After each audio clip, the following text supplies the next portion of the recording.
हाँ बटन टिपले नहीं ना चला हट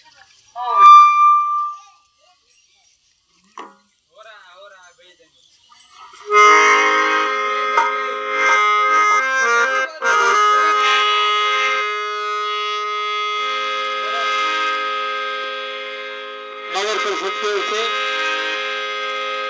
स्वच्छता ही सेवा कार्यक्रम चल रहा है। आप सभी की सेवा में हाजिर है यह कला जत्था कलाकार गीत और संगीत नाटक के माध्यम से आप सबको बताने आए हैं। आइए सुनते हैं अभियान गीत।